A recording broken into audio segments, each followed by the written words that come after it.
el versículo 49, dice este hombre: Señor, desciende antes que mi hijo muera. Mire que este hombre le ruega al Señor, y el Señor comienza a hablarle, pero este hombre no se quedó discutiendo, no entró en el tema. Lo mismo que la mujer samaritana. Aquella mujer, cuando el Señor le empieza a hablar de otras cosas, ella de una vez le dice: ¿dónde debo adorar? Ella supo quién era Él. Cuando este hombre se acerca al Señor Jesús, inmediatamente le dijo: desciende. Para él era apremiante su necesidad. Obvio, este hombre no había nacido de nuevo. Este hombre no tenía la suficiente confianza. Este hombre estaba desesperado. Y aunque sabía que él tenía la respuesta, la solución a su problema, aún su problema seguía estando enfrente de él. ¿Cuántas personas, estando en un lugar como este, teniendo la oportunidad de ver un milagro en sus vidas, no lo ven? ¿Por qué? Porque no aprovechan la oportunidad. Este hombre no se quedó ahí. Estar al lado de Jesús no es suficiente. Creer en Jesús, que Él existe, no es suficiente. Saber quién es Él no es suficiente. Y lo vemos acá. El Señor vio precisamente su urgencia, pero más allá que vio su disposición. Vio la disposición de este oficial. Estaba dispuesto a hacer lo que el Señor le dijera que tenía que hacer. Este hombre estaba dispuesto. Mire, si se despojó de todo su ego, de su gloria como oficial del rey, no le importó delante de todos. Usted piense cuántas multitudes estaban al lado del Señor. Y este hombre va y se hace enfrente y le ruega. Por eso yo creo que este hombre se tuvo que haber postrado ante el Señor. Y le ruega. Y si no se postró, su forma de hablar y su corazón sí estaba postrado y estaba dispuesto. Y el Señor vio eso. Recordemos que el Señor ve el corazón. ¿Con qué actitud nos acercamos nosotros al Señor? Este hombre estaba dispuesto a creer. Y el Señor le dice: ve, tu hijo vive. Tu hijo vive. En el versículo 50, este hombre tiene un cambio. Y allí vemos cómo es creer en el Señor y en su palabra. Este hombre creyó no solamente quién era Él, sino que ahora creyó en su palabra. Y ahí es donde está el punto para nacer de nuevo. Lo hemos visto anteriormente. Cuando se oye la palabra del Señor, es que hay un arrepentimiento y es que podemos creer realmente en Él. Ya no es una fe de señales, ya no es una fe de milagros, ya no es una simple seguridad de saber quién es Él, sino que ahora creemos en su palabra. Mire que este hombre había podido exigirle al Señor: no, yo necesito que usted vaya conmigo y me garantice que mi hijo vive. Usted me está diciendo eso solamente para sacarme del paso, y mientras yo voy y vuelvo, usted ya no está. Usted se puede esconder. ¿Eso sucedió? Eso no sucedió. ¿Qué dice la Escritura? Que todo esto sucedió ¿a qué horas? A la 1 de la tarde. Algunos dicen que fue a las 7 de la noche. Según, porque Juan, obviamente por estar en Éfeso, pastor allí, pues predicó a judíos y utilizó el calendario romano para dar este tipo de tema, de texto cronológico. Pero si miramos, era una hora en la que era muy visible y estaba todo el mundo afuera. Estaban todas las personas esperándolo allí, reunidos con él. Y a esa hora, este hombre simplemente cree cuando el Señor le dijo: ve, tu hijo vive. ¿Y qué hizo este hombre? Se fue. Se fue. O sea, hizo lo que el Señor le dijo. Y se va este hombre nuevamente de camino hacia su casa. Y cuando va de camino, le salen al encuentro sus sirvientes.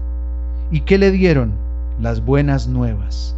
Le dicen: mi señor, porque así le llamaban a los oficiales, los siervos, tu hijo vive. Qué maravilloso esto. Yo recuerdo cuando el Señor le habló a 10 leprosos y les dijo: vayan y preséntese a los sacerdotes para que ellos certifiquen que ustedes son sanados. Estos leprosos no fueron sanados enfrente del Señor, y creyeron y se fueron, y por el camino fueron sanados.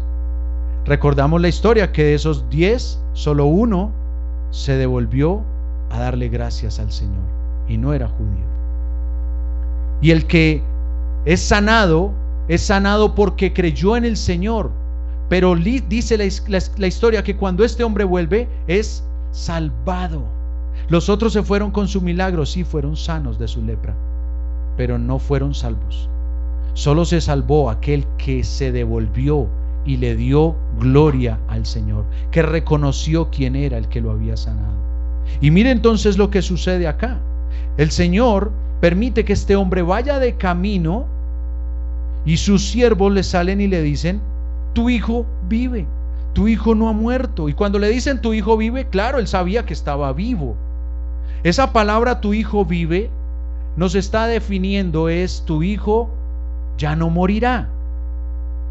Eso es lo que le están diciendo, porque el hijo estaba vivo, y si no, él para qué corre a buscar un milagro. Él le dice al Señor: mi hijo está tan enfermo que está a punto de morir. Pero cuando le dicen tu hijo vive, le están diciendo: tu hijo ya no morirá, al menos de esa enfermedad, ha sido sanado. Y le testifican, y allí dice claramente, cuando él pregunta a qué horas fue la recuperación de su hijo, ellos le dicen: a la 1 de la tarde. Y este hombre, ¿por qué lo pregunta de esa manera? ¿Por qué este hombre hace esa pregunta? Porque él sabía a qué hora había ocurrido el milagro. ¿Y para qué importa eso? Si ya el milagro estaba hecho. Porque él quería certificar con quién estaba hablando. Él se estaba convenciendo con quién estaba hablando. Y él creyó. Mire que él, cuando se separa del Señor Jesús y se va camino a su casa, iba tan seguro que aquel hombre era Dios, que aquel hombre le había dicho con una palabra, solamente con una palabra le dijo: ve, tu hijo vive. Para él eso fue suficiente. La palabra del Señor fue suficiente para él. Y esto no solamente sanó a su hijo, porque si fuera solo el milagro de sanar a su hijo, perdónenme, hermanos, no lo vaya a tomar a mal, pero cualquiera lo puede hacer. Yo conozco brujos que sanan enfermos. Sabemos personas que tienen el poder de hacer milagros. El diablo hace milagros. Así de que si buscamos al Señor por milagros, no hay nada que hacer. Al Señor Jesucristo no se le sigue por los milagros, porque Él no vino a eso. Ese no era el propósito de su venida a este mundo. Competir con los médicos, competir con los brujos, competir con... No, él no venía a eso. Él utilizó los milagros como el medio para atraer a muchos y para infundir en las personas, incluyéndonos hoy a nosotros, la fe. Para poner en nosotros una fe segura, una fe genuina. Pero muchos hoy en día siguen a Jesús es por eso. Yo quiero seguir, yo voy a la iglesia, yo sigo a Cristo. ¿Por qué? Porque me sanó, porque restauró mi matrimonio, porque me sacó de un fracaso económico. ¿Por esas cosas? No. Y si buscamos al Señor por eso, de nada sirve, porque ¿de qué le sirve a una persona irse completamente sana si al morir se va al infierno. Dios está interesado en nuestro bienestar, pero Él no vino a este mundo para darnos una mejor calidad de vida humana. Él vino a este mundo para transformarnos completamente, para regenerarnos en el alma, para darnos vida, porque estábamos más que enfermos, estábamos muertos en nuestros delitos y pecados. Él vino a hacer algo mucho más grande que sanar a un enfermo, algo mucho más poderoso que cambiar el agua en vino, algo mucho más glorioso que sanar a este niño. Eso era algo tan sencillo para Dios.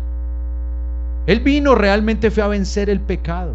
Él vino a vencer la muerte y a darnos a nosotros libertad de la esclavitud del pecado, a darnos vida después de estar muertos, a darnos luz estando en tinieblas, a darnos hacernos partícipes de todas las bendiciones espirituales que no teníamos por medio de nuestro Señor Jesucristo al morir en la cruz, en sacrificio por nuestros pecados. Él no vino a morir en una cruz para que simplemente tengamos más dinero. Algunos le atribuyen a la corona de espinas la prosperidad, que el Señor llevó una corona de espinas para darnos más dinero. Otros que sus llagas fueron para darnos salud física. Otros le atribuyen a los clavos o sea, a cada cosa que el Señor sufrió, a cada momento de su martirio en la cruz, le busca, hay una doctrina, ese nuevo falso evangelio de la prosperidad, que todo lo convierte en dinero, que todo lo convierte en bienestar y satisfacción. No es así. Nuestro Señor vino a hacer algo que nadie puede hacer, y fue lo que realmente entendió este hombre. Solamente quería ver el corazón. Y cuando este hombre dice ¿a qué hora a qué hora ocurrió el milagro? Entonces creyó él. ¿Y creyó solo? Creyó con toda su casa. Mire lo importante que es, una vez más, el testimonio del creyente. Este hombre, cuando dice que creyó y creyó toda su casa, ¿será que creyeron en la sanidad? Pues si lo estaban viendo sano. Estaban creyendo en Jesucristo. Estaban creyendo que Él era el Mesías. Estaban creyendo que sí, Él hizo el milagro y esa era una señal milagrosa, pero que esta señal sí venía de Dios, pero que era solo una señal para que lo reconocieran como el bendito Salvador del mundo, como el Mesías esperado. Eso era lo que ellos estaban creyendo. No se pegaron del milagro, sino de quien hizo el milagro. Su testimonio fue crucial para entender el propósito de ese milagro. Muchas personas no han entendido: Señor, ¿por qué esta situación en mi vida? Yo no sé usted qué está pasando en este momento. Una crisis existencial, una crisis económica, una crisis de familia, una crisis emocional. Yo no sé usted qué crisis puede estar pasando, qué dificultad, y usted dice: esto me tiene muy mal. Y quizá cuando alguien nos habla del Señor, de asistir a la iglesia, decimos: voy a ir, no puedo más con esto. Hay una lucha en algunos, en cada uno de nosotros hay una gran lucha, pero todo esto es algo que Dios ha permitido para acercarse a nosotros, para acercarnos a Él. Cantábamos hace un rato de esas cuerdas de amor. Esos son los lazos de amor con los que el Señor nos trae. Y muchos dirán: no, pues no me ame tanto, porque permitir una enfermedad en un hijo es duro, permitir el fracaso es duro y suena cruel, pero es que esto no es algo que Dios se agrada de que nos pase. Esto es algo que se ve en cada uno de nosotros por causa del pecado. La enfermedad es producto del pecado. las ruinas producto del pecado, las crisis en las familias producto del pecado. Todo hombre peca, y por causa del pecado viene la muerte, las divisiones, las guerras, las iras, las contiendas. Todo es producto del pecado, y el Señor permite que nos demos cuenta que por esa razón de estar en pecado tenemos una gran necesidad de un Salvador. Porque si esta es la vida terrenal y se sufre, ¿cómo será el sufrimiento eterno de nuestra alma en el infierno? El sufrimiento en este mundo solo es una pequeña muestra de lo que le sucederá a las personas en la eternidad sin Dios. Y muchos no lo entienden. Y el Señor no es que se goce de nuestro dolor. Él se goza de cómo eso nos atrae hacia Él. Lo lamentable es cuando muchos, aún a pesar del dolor, a pesar de la enfermedad, a pesar del sufrimiento, a pesar del fracaso, no se doblegan ante el Señor. ¿Por qué creen que Dios permitió esta historia con este oficial del rey? Lo había podido hacer con uno cercano, uno de sus discípulos.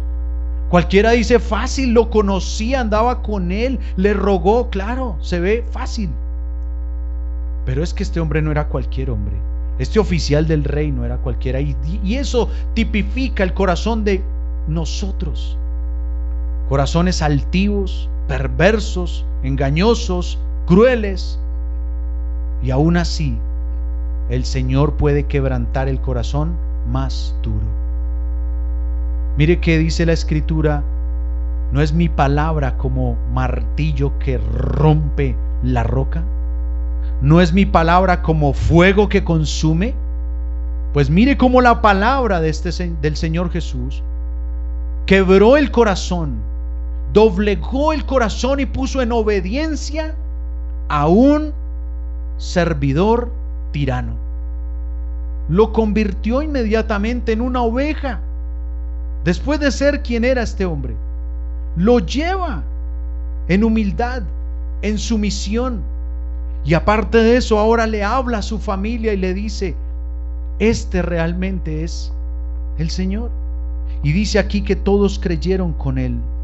Habló precisamente de su persona, habló de su misericordia, les habló de su amor, les resaltó el poder para cambiar las circunstancias, por difíciles que parezcan. ¿Qué tanto llevamos nosotros a casa, al trabajo, al estudio, al círculo social en que estamos? ¿De qué manera estamos presentando nosotros a Cristo? ¿De qué manera estamos presentando el Evangelio? Y todo esto es para su gloria. Todo esto es para la gloria del Señor. Y esto se recibe solamente por un acto de fe. La salvación solo se recibe por fe. Pero vuelvo y quiero aclarar: no es fe en el milagro. No es fe en que yo sé que Dios me puede sacar de esta. No, yo sé que Dios me puede salvar. Él me puede perdonar. Él tiene la capacidad para perdonar mis pecados y limpiarme de toda maldad, porque lo prometió. Él lo prometió, eso sí lo prometió. Dijo el Señor: si nos arrepentimos, Él es fiel y justo para perdonar nuestros pecados y limpiarnos. Si nosotros creemos en el Señor, veremos grandes cosas, tendremos un gozo cumplido, tendremos paz para con Dios, podremos tener la seguridad eterna de la salvación. Aquel hombre no era precisamente un religioso, ¿cierto? Este hombre no se la pasaba en el templo. Lo más seguro es que no era muy estudioso de las Escrituras. Aquel oficial era oficial de un rey. ¿Entrenado para qué? Para matar. Era una máquina de matar, para estar dirigiendo soldados de ese talante. No era cualquiera. El rey nunca escogía a los corderitos más nobles para dirigir soldados, porque cuando a alguno se le tratara de salir de orden, tenía que ponerlo en orden, así de que estaba por encima de todos los demás. Pero este hombre, siendo quien era, creyó. Creyó. ¿Qué tendrá Dios que permitir en sus vidas hoy para que creamos? ¿Qué será lo que Dios está permitiendo? ¿Será un problema en el que usted se siente desmoralizado y usted dice, no puedo más con esto? ¿Será porque tal vez no hemos creído realmente en el Señor? Hemos estado oyendo del Señor y quizás asistiendo a la iglesia, pero no hemos tenido un encuentro verdadero y no hemos creído fielmente en su palabra. No estamos obedeciendo su palabra y por eso tal vez Dios está permitiendo el dolor. Por eso tal vez Dios permite vacíos en el corazón, decepción, tristeza, sentimientos de impotencia como la sintió este hombre. Muy hombre y todo, pero estaba impotente ante la situación de su hijo. Qué duro cuando vemos esa situación en casa y no podemos hacer nada. Pero hay muchos que aunque saben que no pueden hacer nada y se sienten impotentes, encuentran la respuesta en el Señor, que el Señor le está diciendo, oye mi palabra, acércate a mí, yo te puedo dar la salvación. Y si hay salvación en ti, podrás compartir de esa salvación a los tuyos. Y si hay verdadera salvación en tu casa, las cosas cambiarán. Pero primero la salvación. ¿De qué le sirve al hombre ganar el mundo entero si perdiere su alma?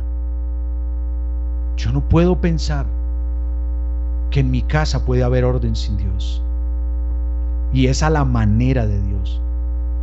Sin Dios no es solamente, con Dios no solamente es leer la Biblia, no solamente es venir un domingo a la iglesia, es conocer a Dios realmente y es obedecer al Señor como este hombre lo hizo. Este hombre le contó a su familia y tal vez a muchos más. Y recordemos Hechos 16:31 allí con el carcelero de Filipos. ¿Qué les pasó a ellos? Pablo y Silas le predican a aquel hombre carcelero que se iba a quitar la vida, una situación difícil. ¿Y qué le dijeron? Detente, no lo hagas. Cree en el Señor Jesucristo y serás salvo tú y toda tu casa. Y sabemos el contexto, que luego este hombre acepta la salvación del Señor y va a su casa y los prepara para recibir la palabra del Señor. Lleva a los apóstoles allí, van a su casa, predican el evangelio y creyeron en Jesucristo y se bautizaron. Esa es la bendición tan grande de haber un creyente genuino en una casa.